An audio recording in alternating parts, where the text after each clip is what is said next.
జగన్మోహన్ రెడ్డి గారు బాగా ఫ్రస్ట్రేషన్లో ఉన్నారని నాకు అర్థమైంది. అధికారంలో ఉన్నప్పుడు దౌర్జన్యాలు, ఇంకో పక్కన అవినీతి అడ్డగోలుగా వ్యవహరించారు. ప్రతిపక్షానికి వచ్చిన తర్వాత ఈరోజు నీతులు విలువల గురించి మాట్లాడుతూ నిజంగానే చాలా చాలా ఆశ్చర్యంగా ఉంది. జగన్మోహన్ రెడ్డి గారిలో మేమందరం కోరుకునేది ఏంటంటే, ఒక ముఖ్యమంత్రిగా పనిచేసిన వ్యక్తి ఉందాతనంగా మాట్లాడతారు, వాస్తవాల దగ్గరగా మాట్లాడతారు, ఒక వ్యక్తిని కించపరిచే విధంగా మాట్లాడతారని, కించపరుచుకునే విధంగా మాట్లాడతారని అనుకున్నాం. కానీ ఇదంతా చూసిన తర్వాత ఇందులో ఆయనకి ఏమీ లేవు, ఏది రాదని నాకు అర్థమైంది. అధికారంలో ఉన్నప్పుడు ప్రజల్ని కలవలేదు, ప్రతిపక్షానికి వచ్చిన తర్వాత హౌస్కి రారు. అంటే ఎప్పుడు దూరంగా బతకాలని కోరుకునే వ్యక్తి జగన్మోహన్ రెడ్డి గారు. ముఖ్యమంత్రి పదవి కోసం సొంత తండ్రి శవాన్ని పక్కన పెట్టుకుని ఆనాడు సంతకాలు సేకరణ చేసిన వ్యక్తి జగన్మోహన్ రెడ్డి గారు. 2019 ఎన్నికల్లో సొంత బాబాయిని లేపేసి మేమేదో చేశామన్న నింద మా పైన వేసిన వ్యక్తి జగన్మోహన్ రెడ్డి గారు. ఇంతేకాకుండా ఈరోజు ప్రభుత్వం పైన, బడ్జెట్ పైన, గౌరవ ఉప ముఖ్యమంత్రి గారి పైన మాట్లాడి చూస్తే నిజంగానే నాకు చాలా ఆశ్చర్యం వేస్తుంది. పరదాల ప్రభుత్వం ఈరోజు పోయింది.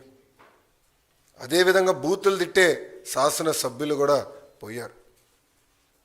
ఎప్పుడు లేని విధంగా ప్రజల కోరిక మేరకు ప్రజలకు ఏదైతే అవసరం ఉందో అది ఈరోజు బడ్జెట్లో మేము పెట్టుకుంటాం జరిగింది.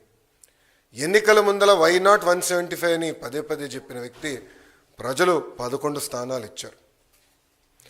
ప్రజలే మీకు ప్రతిపక్ష హోదా ఇవ్వకూడదని నిర్ణయించుకున్నారు. అది ఆయన ఇప్పుడు కూడా తెలుసుకోకుండా నిన్న చెప్పా, వన్డే ముఖ్యమంత్రి. కరెక్ట్గా హౌస్ ప్రారంభమయ్యే రోజు మొదటి రోజు వస్తారు, నాకు ప్రత్యేక హోదా, క్షమించాలి, నాకు ప్రతిపక్ష నేత హోదా ఇవ్వాలి అని కోరుకుంటాడు, వెళ్ళిపోతాడు. మళ్ళీ ఎప్పుడు ఆయన కంపడరు. అలాంటి పరిస్థితి మనందరం చూస్తున్నాం. ఇప్పుడు ఆయన ఆలోచించాలి, ఎందుకు 11 స్థానాలు ప్రజలు ఆయనకి ఇచ్చారు.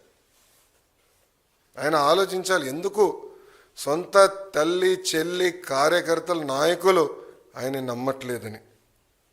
మొన్న బ్యాలెట్ ద్వారా దాదాపు 67% ఓట్లు కూటమి అభ్యర్థులు ఆల్పాటి రాజేంద్ర ప్రసాద్ గారు, ఇంకో పక్కన రాజశేఖర్ గారు ఓట్లు సాధించారు. నేను చెప్పా, ఈవీఎం అయినా బ్యాలెట్ అయినా గెలుపు కూటమి ప్రభుత్వంది. అలాంటిది ఈరోజు గౌరవ ఉప ముఖ్యమంత్రి గారిని కించపరిచే విధంగా ఆయన మాట్లాడారు. ఆయన మాజీ ముఖ్యమంత్రి జగన్మోహన్ రెడ్డి గారు ఒకసారి ఆలోచించారు. మొన్న ఎన్నికల్లో ఆయనకు వచ్చిన మెజారిటీ ఎంత, గౌరవ ఉప ముఖ్యమంత్రి గారికి వచ్చిన మెజారిటీ ఎంత. మొన్న జరిగిన ఎన్నికల్లో వైకాపాకి ఎన్ని సీట్లు వచ్చినాయి, జనసేన పార్టీకి ఎన్ని సీట్లు వచ్చినాయో ఆయన ఒకసారి ఆలోచించాలి. అంతేగాని నోరుంది కనుక ఇప్పుడు కూడా నేను అనుకుందే రైటు, అధికారంలో ఉన్న వాళ్ళని నేను కించపరిచే విధంగా మాట్లాడతాను, ఎగతాళి చేస్తూ ఉంటాం, నిజంగానే చాలా చాలా బాధాకరం. ఈరోజు రాష్ట్రంలో మీరు చూస్తే ఎప్పుడు లేని విధంగా మన అభివృద్ధి కార్యక్రమాలు మనం ప్రారంభించుకున్నాం. ఎప్పుడు రాని విధంగా ఈరోజు పెద్ద ఎత్తున ఆంధ్ర రాష్ట్రానికి పెట్టుబడులు వస్తున్నాయి. మీరు చూసారు, ఒక టీసీఎస్ కానీ, ఆర్సిలర్ మిత్తల్ కానివ్వండి, ఎన్టీపీసీ గ్రీన్ కానివ్వండి, రిలయన్స్ సిబిజీ ప్రాజెక్టులు కానివ్వండి, ఇట్లా అనేక పెట్టుబడులు ఎప్పుడు రాని విధంగా మన రాష్ట్రానికి వస్తున్నాయి. గత ప్రభుత్వం కనీసం గుంటలు కూడా పూడ్చలేదు, ఆ గుంటలు పూడ్చే కార్యక్రమం కూడా మేము తీసుకుంటున్నాం. అంతేకాకుండా ఎప్పుడు జరిగిన విధంగా సంక్షేమం కూడా మేము చేస్తున్నాం. ప్రజలందరూ ఒక విషయం గమనించాలి, 2014లో పెన్షన్ 200 రూపాయలు, చాలని పెన్షన్ని 2000 రూపాయలు మేము చేసాం. 5 సంవత్సరాలు 2000 చేసాం. గత ప్రభుత్వం 1000 రూపాయలు పెంచేదానికి 5 సంవత్సరాలు తీసుకుంటే మొదటి నెలలో మేము అదే పెన్షన్ ఇంకో 1000 రూపాయలు మేము పెంచాం. వికలాంగులకి 6000 రూపాయలు ఇస్తున్నాం. బెడ్కి పరిమితమైన వాళ్ళకి నెలకి 15,000 రూపాయలు ఈరోజు కూటమి ప్రభుత్వం అందజేస్తుంది. ఇంకో పక్కన అన్న క్యాంటీన్, గత ప్రభుత్వం అన్న క్యాంటీన్ మూసేస్తే మన ప్రభుత్వం ఏర్పడినంటే 198 అన్న క్యాంటీన్లు తిరిగి ప్రారంభించాం. ఎవ్వరు ఊహించిన విధంగా 1 కోటి గ్యాస్ సిలిండర్లు ఈరోజు కూటమి ప్రభుత్వం ఉచితంగా అందజేసింది. ఇంకా ఇసుక కూడా మీరు చూశారు, కేవలం లోడింగ్ ఛార్జీలు, ట్రాన్స్పోర్టేషన్ ఛార్జీలు తప్ప ఇసుకను కూడా మనం ఫ్రీ చేసాం. ఇంకా మిడ్ డే మీల్లో కానివ్వండి, సంక్షేమ హాస్టల్స్లో కానివ్వండి, ఈరోజు ఫైన్ రైస్ కూడా మన ప్రభుత్వం అమలు చేయబోతుంది. ఇంకా మే నెలలో తల్లికి వందనం కార్యక్రమం కానివ్వండి, అన్నదాత సుఖీభావ కార్యక్రమం కూడా అమలు చేయబోతున్నాం. 5 సంవత్సరాలు వాళ్ళు ఒక్క డిఎస్సి వేయలేదండి. అసలు డిఎస్సి పైన మాట్లాడే అర్హత మీకు ఎవరిచ్చారండి? నిరుద్యోగులు మా పైన బాధ్యత పెట్టారు. మొన్న జరిగిన గ్రాడ్యుయేట్ ఎన్నికల ఫలితాల తర్వాత బాధ్యత మాకు పెరిగింది. అందుకే నేను చాలా స్పష్టంగా చెప్పా, 1 మ్యాన్ కమిషన్ రిపోర్ట్ వచ్చిన వెంటనే డిఎస్సి ప్రక్రియ ప్రారంభిస్తాం. ఇప్పటికీ టెట్ పూర్తి చేశామని చెప్పి అది కూడా ఈ నెలలోనే చేస్తాను కూడా నేను నిరుద్యోగులకు హామీ ఇచ్చాను. సో ఇట్లా ఇచ్చిన ప్రతి హామీ మేము ఒక పద్ధతి ప్రకారం నిలబెట్టుకుంటుంది కూటమి ప్రభుత్వం. ఇప్పుడన్నా జగన్మోహన్ రెడ్డి గారు వాస్తవాలు తెలుసుకుని ఎందుకు ఆయనకు 11 సీట్లు వచ్చినాయి, కార్యకర్తల దగ్గరికి వెళ్ళి గతంలో ఆయన చేసిన తప్పులు తెలుసుకుంటే బాగుంటుందని ఈ సభాముఖం ఆయన తెలుపుకుంటూ, దయచేసి గౌరవ ఉప ముఖ్యమంత్రి గారి గురించి కానివ్వండి, గౌరవ ముఖ్యమంత్రి గారి గురించి ఆలోచించి మాట్లాడమని నేను కోరుతున్నాను. ఈరోజు ప్రజలు వాళ్ళని గెలిపించారు. ఎవరికి రాని మెజారిటీలతో వాళ్ళు గెలిచి ఒక ముఖ్యమంత్రిగా ఉప ముఖ్యమంత్రిగా ఉన్నారు. వాళ్ళని కించపరిచే విధంగా మటుకు మాడితే మేము సహించాం. చాలా ఫర్మ్గా మేము కూడా మాడతాం. మిమ్మల్ని వదిలిపెట్టే ప్రసక్తే ఉండదు.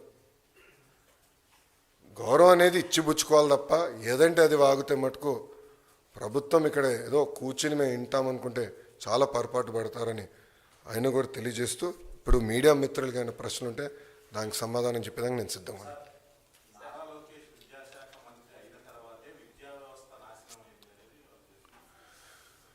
జగన్మోహన్ రెడ్డి గారు హెలికాప్టర్లో తిరిగేవాడండి. ఆయన పైన హెలికాప్టర్లో తిరుగుతుంటే కింద చెట్లు నరికిన రోజులున్నాయి. ఆయన హెలికాప్టర్లో తిరుగుతుంటే కింద ట్రాఫిక్ ఆపేసిన రోజులు కూడా ప్రజలు చూశారు. అందుకే వాస్తవాలు ఏం తెలీదు. గత ప్రభుత్వం 5 సంవత్సరాలు 12 లక్షల మంది పిల్లలు ప్రభుత్వ పాఠశాలకు దూరం అయ్యారు. ఎందుకు అయ్యారో ఆయన సమాధానం చెప్పమనండి. ఐబీ స్కూల్ ఆయన పెట్టలేదు. ఐబీ వాళ్ళ దగ్గర ఒక రిపోర్ట్ తీసుకునేదానికి 5 కోట్ల రూపాయలు ప్రభుత్వం వృధా చేసింది. టోఫెల్ ఎక్కడ సక్రమంగా అమలు చేయలేదు. సిబిఎస్ఈ స్కూల్స్ తీసుకురాలేదు. సిబిఎస్ఈ ఎగ్జామ్కి మన పిల్లలు పంపిద్దామన్నారు. నేను మాక్ టెస్ట్ పెట్టా, ఎందుకంటే నేను కూడా సిబిఎస్ఈ స్టూడెంట్. మాక్ టెస్ట్ పెట్టా. అది నేను చూసిన మాక్ టెస్ట్ నిర్వహించిన తర్వాత 90% మంది పిల్లలు ఫెయిల్ అయ్యారు. అప్పుడు నేను భయపడ్డా, ఎందుకంటే పిల్లలు రెడీగా లేరు. 3 సంవత్సరాలు పోస్ట్పోన్ చేసి పిల్లలు రెడీ చేద్దాం అనే లక్ష్యంతో పనిచేశాం. సో ఇప్పుడన్నా వాస్తవాలు తెలుసుకుని ఆయన మాడితే బాగుంటుంది. అయినా ఇంత చర్చ జరగాలంటే శాసనసభకు రావచ్చు కదండి. ఎవరు రావద్దు అంటున్నారు ఆయన? ఏంటమ్మా? మీడియా మిత్రులు మీరు అందరూ ఒకటి గమనించాలి. రోడ్లపైన పోలీసుల సంఖ్య తగ్గింది. పోలీసులు పెద్ద కంపట్ల, పరదాలు లేవు. ఎవరంటే వాళ్ళు ప్రశాంతంగా రావచ్చు. ఆయన ఒక పులివెందుల ఎమ్మెల్యేగా ఆయన హక్కులు ఉన్నాయి. ఆ హక్కులను వినియోగించుకోవచ్చు. హౌస్కి రావచ్చు. ప్రజల సమస్యల గురించి అక్కడ ప్రస్తావించవచ్చు. కానీ నిన్న ఎప్పుడైతే భారీ మెజార్టీతో కూటమి గ్రాడ్యుయేట్ ఎమ్మెల్సీలు గెలిచారో ఆయన భయం పట్టుకుని బెంగళూరు నుంచి ప్రత్యేక విమానం వేసుకుని పరిగెత్తుకుంటూ వచ్చి ఈరోజు ప్రెస్ మీట్ పెట్టారు. 2 రోజులు మళ్ళీ బెంగళూరుకి వెళ్ళిపోతాడు. దాంట్లో ఎలాంటి డౌట్ వద్దు మీకు. కరెక్ట్గా 2 రోజులు ఉంటే 2 రోజుల తర్వాత బెంగళూరుకి వెళ్ళిపోతాడు. సో రమ్మని చెప్పండి, ఆయన్ని రమ్మని చెప్పండి. చట్టాన్ని ఉల్లంఘించి ప్రతిపక్ష హోదా ఇవ్వమంటారు ఆయనకి? ఇప్పుడు జగన్మోహన్ రెడ్డి గారికి చట్టాన్ని ఉల్లంఘిస్తాం బాగా అలవాటు స్వామి. అందుకే అన్ని కేసులు ఉన్నాయి ఆయన పైన. ఇప్పుడు రూల్స్ ఏం చెప్తుంది? పార్లమెంట్ కానివ్వండి, అసెంబ్లీ రూల్ బుక్ చాలా స్పష్టంగా 10% ఉండాలి అని చెప్తుంది. మళ్ళీ ఆయనే గతంలో చెప్పాడు కదా, గౌరవ ముఖ్యమంత్రి గారిని చూస్తూ ఆ గతంలో ఆయనే చెప్పాడు కదా, ఒక 4-5 ఎమ్మెల్యేని లాగేస్తే ప్రతిపక్ష హోదా కూడా మీకు ఉండదు అని చెప్పాడు కదా.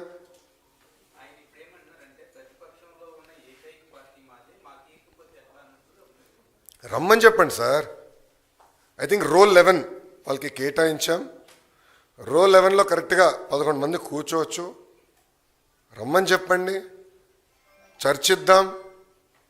వాళ్ళకున్న సంఖ్య ప్రకారం, అంటే ప్రజలు నిర్ణయించిన సంఖ్య ప్రకారం టైం వస్తుంది అని మాట్లాడచ్చు. ఎవరు మాట్లాడొద్దన్నారు?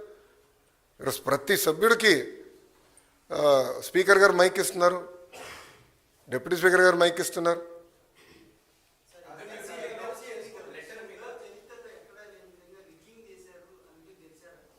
ఎవరన్నారండి? ఆయన అసలు ఆంధ్ర రాష్ట్రంలో ఉంటే కదండి స్వామి ఎన్నికలు ఎటు జరిగినాయో తెలిసేదానికి. ఆయన వెళ్ళి బెంగళూరులో పడుకుని ఇక్కడ ఎన్నికల గురించి మాడితే ఆశ్చర్యంగా లేదా అన్న? ఆయన పొలిటీషియనా? నేను అడుగుతున్నా. ఇప్పుడు నేను కూడా పాదయాత్ర చేశాను సార్. పాదయాత్ర చేసిన తర్వాత నిరంతరం ప్రజలు ఉండాలని కోరుకుంటా, అహర్నిశలు కలుస్తా. ఆయన్ని కలవకుండా, అంటే 5 సంవత్సరాల్లో దాదాపు 20 మంది శాసనసభ్యులు ఆయన కలవలేకపోయారు. గుర్తుపెట్టుకోండి. ప్రతిపక్షానికి వచ్చిన తర్వాత కూడా ఇప్పటికీ 8-9 నెలలు అయింది. ఆయన సొంత కార్యకర్తలు కలవట్లేదండి. మళ్ళీ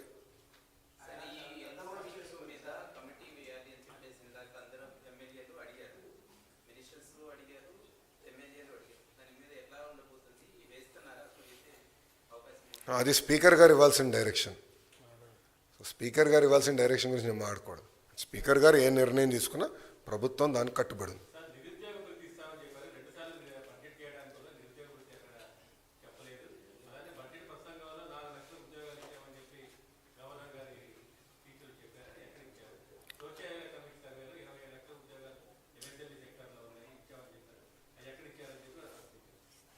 చాలా స్పష్టంగా మేము చెప్పింది, మొదటి హామీ 20 లక్షల ఉద్యోగాలు కల్పిస్తాం అనేది మన ప్రభుత్వం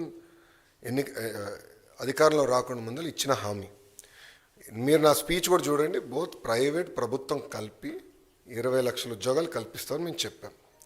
మీరు చూస్తే ఇప్పటికీ 6 లక్షల కోట్ల పెట్టుబడికి మేము ఒప్పందాలు కుదిరించుకున్నాం. అవన్నీ ఇప్పుడు గ్రౌండింగ్ అవుతున్నాయి. తద్వారా 4 లక్షల మంది యువతకి ఉద్యోగాలు కల్పిస్తామని మేము చెప్పాము. అది స్పీచ్లో ఉంది.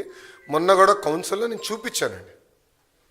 ఇప్పుడు ఒక సూటిగా ఆయన ప్రశ్నిస్తున్న 5 సంవత్సరాల్లో మీరు తీసుకొచ్చిన కంపెనీలు ఎన్ని, ఆయనే సమాధానం చెప్పమనండి. ఎంతమందికి ఆయన ఉద్యోగాలు కల్పించాడు ఆయనే సమాధానం చెప్పమనండి. ఎందుకు ఈ గోలంతా? చెప్పుకునే స్థాయి ఒక్క కంపెనీ తీసుకొచ్చాడు ఆయన. ఎక్కడ స్వామి 40 లక్షల మందికి ఉద్యోగాలు కల్పిస్తే అసలు నిరుద్యోగుల సమస్య ఎందుకుంటుంది? ఎక్కడ కల్పించాడు, ఎవరు కల్పించాడు, ఆయన బ్రేక్ డౌన్ ఇమ్మని చెప్పండి. అది చెప్పకుండా గాలికి వచ్చే లెక్కలు చెప్తే ఎట్లండి?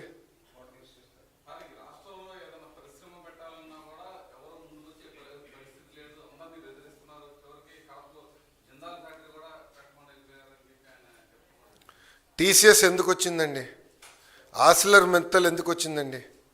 ఎన్టీపీసీ గ్రీన్ ఎందుకు వచ్చింది? ఎల్జీ ఎలక్ట్రానిక్స్ ఎందుకు వచ్చింది అని ఆయన కంపట్లేదా? జిందాల్ గురించి ఆయన మాట్లాడుతున్నారు. ఆయన అధికారులు ఉన్నప్పుడు ఏం పీకాడు ఆయన? కడప స్టీల్ ప్లాంట్ పనులు ఎందుకు ముందరికి వెళ్ళలేదు ఆయన అధికారులు ఉన్నప్పుడు? పోలవరం పనులు ఎందుకు ముందరికి వెళ్ళలేదు ఆయన అధికారులు ఉన్నప్పుడు? అమరావతి పనులు ఎందుకు ఆపేశాడు ఆయన అధికారులు ఉన్నప్పుడు? దానికి స్పష్టంగా సమాధానం చెప్పమనండి. అది చెప్పకుండా ఏదంటే అది వాగితే ఎట్లా ఒప్పుకుంటాం? వాస్తవాలు దగ్గర ఉండాలి కదా. ఆయన ఎప్పుడు లేని విధంగా పెట్టుబడులు ఆంధ్ర రాష్ట్రానికి వస్తున్నాయి. మళ్ళీ ఇన్వెస్ట్మెంట్ మ్యాప్ పైన ఆంధ్ర రాష్ట్రం వచ్చింది. ఇప్పుడు ఒక్కొక్క కంపెనీ గ్రౌండ్ చేసుకుంటూ మేము వెళ్తున్నాం. అది మా పైన ఉన్న బాధ్యత కదా. ఏదండి?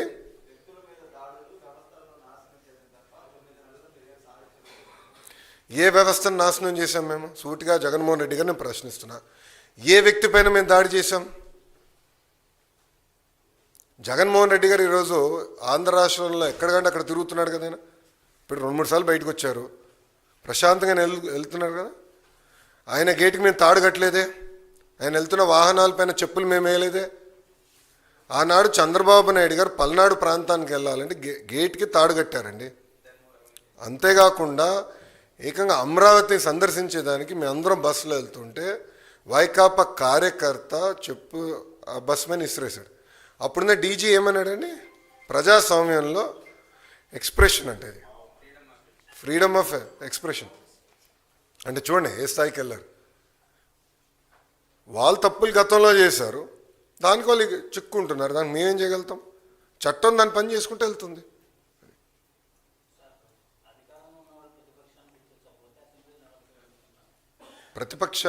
వాళ్ళు ప్రతిపక్షంలో ఉన్నారని ప్రజలే గుర్తించారు. అందుకే ప్రజల్ని వాళ్ళు అక్కడ కూర్చోబెట్టారు. రమ్మని చెప్పండి హౌస్కి. ఎవడు ప్రతిపక్షాన్ని ఎందుకు గుర్తించలేదు? ప్రతిపక్ష నాయకుడుగా చట్టాలని ఉల్లంఘించి మేము గుర్తించాలని అనుకోవట్లేదు. రూల్స్ పైన మాకు గౌరవం ఉందండి, అది ఉల్లంఘించి మేము గుర్తించాలని అనుకోవట్లేదు. We are law abiding citizens, we are not law breakers.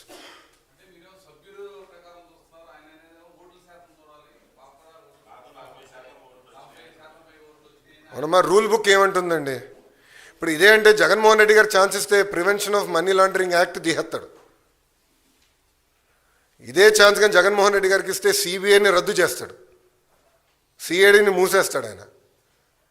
ఎందుకంటే ఆయన దందాకు అడ్డొస్తున్నారు కదా వీళ్ళు. రూల్ బుక్ ఏం చెప్తుంది? 10% ఉండాలి. ఇప్పుడు ఒక విషయం చెప్తున్నానండి, నేను ఎమ్మెల్యేగా గెలవకపోతే నేను హౌస్కి రావాలనుకుంటే ఎట్లా అండి? ఇప్పుడు ఒక్క ఓటుతో ఓడిపోయినా ఓటమియే, ఒక ఓటుతో గెలిచినా గెలుస్తామే. ప్రజలు నిర్ణయిస్తారు. That is the beauty of democracy. ఇప్పుడు అరవింద్ కేజ్రీవాల్ గారు ఓడిపోయారు, నేను అసెంబ్లీకి రావాలని అంటే నాకు ఇంత పర్సెంటేజ్ ఓటింగ్ వచ్చింది, 40% ఓట్లు నాకు వచ్చింది, నేను హౌస్లోకి వస్తాను, అసెంబ్లీలోకి వచ్చి కూర్చుంటానంటే ఎట్లా అవుతుందండి? ఇది ఒక సిస్టమ్ ఉంది డెమోక్రసీలో. ఆ సిస్టమ్ మనం అందరం పాటించాలి కదా.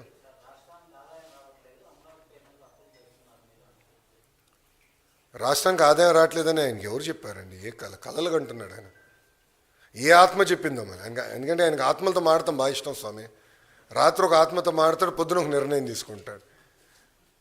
రాష్ట్రం వాళ్ళు చేసిన విధ్వంసం వల్ల ఆదాయం పడిపోయింది. దారి తప్పిన రాష్ట్రాన్ని సరైన దారిలో మేము పెట్టాం. ఈరోజు ఆదాయం పెరుగుతుంది. 1 by 1 సెట్ చేసుకుంటా మేము వస్తున్నాం. అమరావతి వన్స్గా నేను చెప్తున్నా, it is a self financing project. కేంద్ర ప్రభుత్వం 15,000 కోట్లు అమరావతికి నిధులు కేటాయించింది. ఆ నిధులు మేము ఖర్చు పెడుతున్నాం. దానిపైన ఉన్న ఇంట్రెస్ట్ కానీ టర్మ్ పేమెంట్ కానీ అది కేంద్ర ప్రభుత్వం చేస్తుంది. పోలవరం ప్రాజెక్టుకి నిధులు ఈరోజు మంజూరైనవి. అంతెందుకండి, ఎన్నికల ముందల విశాఖ స్టీల్ ప్లాంట్ ప్రైవేటీకరణ అవుతుందని చెప్పిన వాళ్ళు వైకాపా నాయకులు. ఈరోజు కూటమి ప్రభుత్వం కలిసికట్టుగా పోరాడి విశాఖ స్టీల్ ప్లాంట్ని ప్రైవేటీకరణ జరగకుండా చేసుకున్నాం. అది మాకున్న చిత్తశుద్ధి.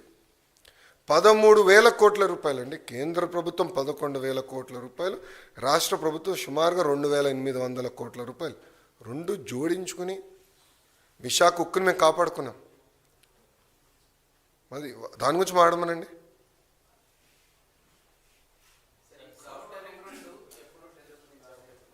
అది మంత్రి నారాయణ గారు సమాధానం చెప్తారు. నాకు అంత ఐడియా లేదమ్మా.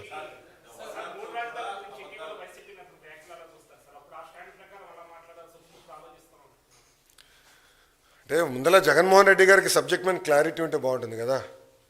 మీడియా మిత్రులు వెళ్ళినప్పుడు అడగాల్సింది ఆయన స్టాండ్ ఏంటో అమరావతి పైన. అంటే ఒక రాజధాని కట్టుబడి ఉన్నాడా, లేదంటే 3 ముక్కలు ఆటలాడుతున్నారా అనేది ఆయన సూటిగా ప్రశ్నించాడు. పాపం ఆయన చేతుల్లో ఏముందబ్బా, ఆయన చేతులు ఏమైనా అక్కడ సజ్జల స్క్రిప్ట్ పంపిస్తే ఈయన చదువుతాడు కౌన్సిల్లో కూర్చుని. అంతే కదా జరిగేది.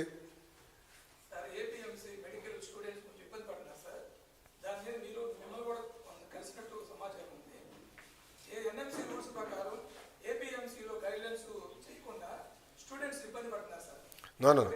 We are following NMC rules. We are strictly following NMC rules. And పక్క రాష్ట్రాల్లో ఏదైతే ఫాలో అయ్యారో అదే ఫాలో అవుతాడు. We are not going to break rules. NMC రూల్స్లో లేదు. నో ఎన్ఎంసీలో లేదు. అది మీరు తీసుకురండి. నాకున్న అవగాహన మేరకు స్ట్రిక్ట్గా, అందుకని నేను కొంచెం సబ్జెక్ట్ చదివాను. నాకు లేదు, నాకున్న ఇన్ఫర్మేషన్ రాంగ్ అవుతే మీరు నన్ను అది డీటెయిల్స్ ఇవ్వండి. బట్ నాకున్న సమాచారం మేరకు I have checked, we are following NMC guidelines. లేదమ్మా, రాలేదని. అది ఇష్యూ అయింది, కోర్టుకి వెళ్ళింది. అది ఆ డీటెయిల్స్ ఉంది, నాకు ఐడియా ఉందమ్మా. మీరు అది కోర్టుని అడగాలి సార్. అమ్మా ఐ అండర్స్టాండ్ అమ్మా, ఇది కొత్త ఇష్యూ కాదు, ఇది నలుగుతున్న issue. But NMC guidelines నేను ఫాలో అవ్వాలి. I'm duty bound by certain guidelines. అది నేను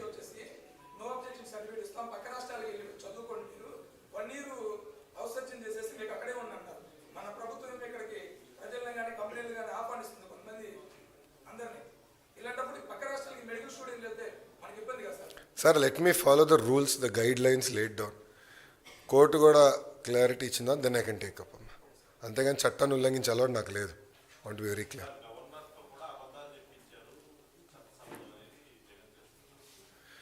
అమ్మా మీరు గమనిస్తే వాస్తవాలే గవర్నర్ గారు పలికారు. చాలా క్లారిటీగా ఉంది. స్పీచ్ పైన కూడా కౌన్సిల్లో వాళ్ళు దుష్ప్రచారం చేయాలని ప్రయత్నించినప్పుడు నేను చాలా స్పష్టంగా చదివి చెప్పాను. దాని తర్వాత నన్ను సోషల్ మీడియాలో కూడా పెట్టి ఉద్యోగాలు ఇవ్వలేదు అని ట్రోల్ కూడా చేశారు. But I stand by my word. అవాస్తవాలు చెప్తాం మాకు అలవాటు లేదు. ఏముంది దాంట్లో, చాలా స్పష్టంగా ఇన్ని లక్షల కోట్ల పెట్టుబడి, దీని ద్వారా ఇన్ని లక్షల మందికి ఉద్యోగాలు వస్తాయి అని చాలా స్పష్టంగా పేర్కొన్నా. దాన్ని మేము కట్టుబడినాం.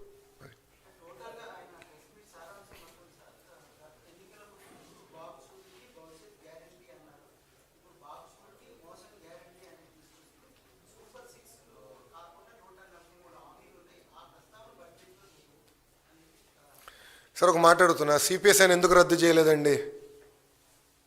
సంపూర్ణ మద్యపాన నిషేధం చేస్తా అన్నారు. సొంత బినామీలు పెట్టుకుని అడ్డగోలుగా మద్యం పైన డబ్బులు సంపాదించాడు, అవునా కదా? ఓకే, సూటిగా ప్రశ్నిస్తున్నా, సొంత బిడ్డలపైన ప్రమాణం చేయమనండి ఆయన అవినీతి చేయలేదని. మద్యంలో సొంత బిడ్డలపైన ప్రమాణం చేయమనండి, మద్యంలో నేను అవినీతి చేయలేదని. Will accept. జగన్మోహన్ రెడ్డి గారు ఛాలెంజ్ చేస్తున్నాను, ప్రమాణం చేయమనండి. అరే ఆయన హామీలు నిలబెట్టుకుని మమ్మల్ని ప్రశ్నిస్తాడు ఆయన. బస్ పెన్షన్, మేము 20 లక్షల ఉద్యోగాలు ఫస్ట్. మీరు బాబు షూరిటీ భవిష్యత్ గ్యారంటీ మీరు చూస్తే బాబు సూపర్ 6లో మొదటి హామీ 20 లక్షల ఉద్యోగాలు. చాలా స్పష్టంగా ప్రైవేట్ ప్రభుత్వ రంగంలో అని చెప్పాం. మేము ప్రైవేట్ రంగంలో పెద్ద ఎత్తున పెట్టుబడులు తీసుకొచ్చాం, ఇంకా తీసుకొస్తాం. నంబర్ 2 టెట్ నిర్వహించాం. డిఎస్సి నోటిఫికేషన్ వచ్చి గల 1 మ్యాన్ కమిటీ రిపోర్ట్ వచ్చిన తర్వాత, 1 మ్యాన్ కమిషన్ రిపోర్ట్ వచ్చిన తర్వాత దెన్ నిర్ణయం అంటే మన నోటిఫికేషన్ ఇద్దామని ప్రభుత్వం ఒక నిర్ణయం తీసుకుని, అది ఈ నెలలో వస్తుందని భావిస్తున్నాం. వచ్చిన వెంటనే ఈ నెలలో ఎట్టి పరిస్థితుల్లో నోటిఫికేషన్స్ ఇస్తాం. దాని తర్వాత జాబ్ క్యాలెండర్ కూడా ఇస్తాం. అంటే ఎలాంటి డౌట్ అవసరం లేదు, అది చేస్తాం. పెన్షన్ పెంచాం. ఉచితంగా గ్యాస్ ఇస్తాను, 3 గ్యాస్ సిలిండర్లు ప్రతి ఏటా ఇస్తాను, ఇచ్చాం. ఇంకో పక్కన మీరు చూస్తే మూసేసిన అన్న క్యాంటీన్లు తిరిగి ప్రారంభిస్తాను, చేశాం. విశాఖ ఉక్కు ప్రైవేటీకరణ జరగకుండా చూసుకుంటాను, చేశాం. ప్రైవేటీకరణ జరగకుండా చేశాం.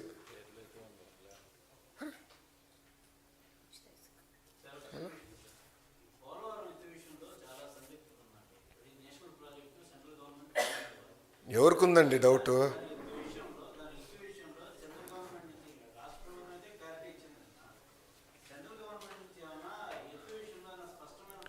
సార్ ఒకటి అడుగుతున్నా, ఎందుకు చేయాలి? నేను అడుగుతున్నా, ఎవరు తగ్గించారని ఎవరు చెప్పారు ఎత్తు? నేను మాస్కింగ్. ఇది ఎట్లుందంటే మీడియా మిత్రులు మీరు ఏమనుకోపోతే, వైజాగ్ వెళ్ళానండి, ప్రెస్ మీట్ పెడుతుంటే ప్రధానమంత్రి గారు వచ్చి చెప్పాలి విశాఖ ఉక్కు ప్రైవేటీకరణ జరగదని. అరే బాస్, మంత్రి గారు చెప్పారు, డబ్బులు వచ్చినాయి, వర్క్ జరుగుతుంది, ఇంకేం హామీ ఇవ్వాలరా నైనా అంటే, కేంద్ర ప్రభుత్వం ఎత్తు తగ్గిస్తుంది అని ఇక్కడి నుంచి ప్రకటించిందా? ఒక్క నిమిషం సార్, చాలా స్పష్టంగా 45.7 అని మేము ఎప్పుడు చెప్తానే ఉన్నాం. ఎంతోమంది ఇరిగేషన్ మంత్రులు కేంద్రం నుంచి వచ్చి వాళ్ళు అదే చెప్పారు. ఎత్తు తగ్గించాలని ప్రయత్నించింది వైకాపా ప్రభుత్వం. ఎందుకంటే ఆర్ఎన్ఆర్ ప్యాకేజ్ ఎగ్గొట్టచ్చు, అవసరం లేదని వాళ్ళు ప్రయత్నించారు. కూటమి ప్రభుత్వం చాలా స్పష్టంగా 45.7 కౌంటర్ లెవెల్కి కట్టుబడి ఉన్నాము. There is only one sir, there is only one phase. Central government ఏం ప్రకటించలేదు. రాష్ట్ర ప్రభుత్వం పోలవరం ప్రాజెక్ట్ని 2 విడతలు చేస్తాము అని గత ప్రభుత్వం చెప్పింది, వైకాపా ప్రభుత్వం చెప్పింది. ఆనాటి ఒక నిమిషం అండి పూర్తి, ఆనాటి ఇరిగేషన్ మంత్రి చెప్పాడు, కేంద్ర ప్రభుత్వం చెప్పలేదు. కేంద్ర ప్రభుత్వం goes by what state government says boss. ఎందుకంటే ఇంప్లిమెంటేషన్ ఏజెన్సీ రాష్ట్ర ప్రభుత్వం. 45.7కి మేము కట్టుబడి ఉన్నాం. మీకు ఎలాంటి డౌట్ అసలు లేదు, ఎలాంటి డౌట్ అసలు.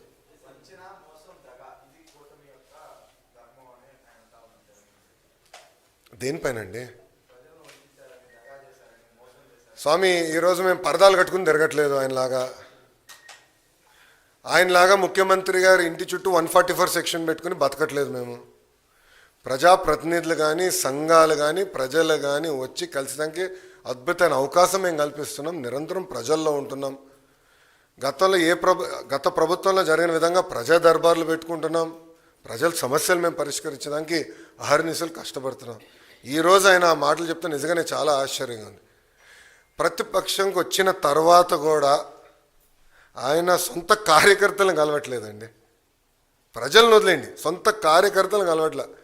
ప్రతిపక్షానికి వచ్చి 9 నెలలు అయింది. మళ్ళీ ఆయన మాకు నీతులు చెప్తే ఎంత అన్యాయం స్వామి.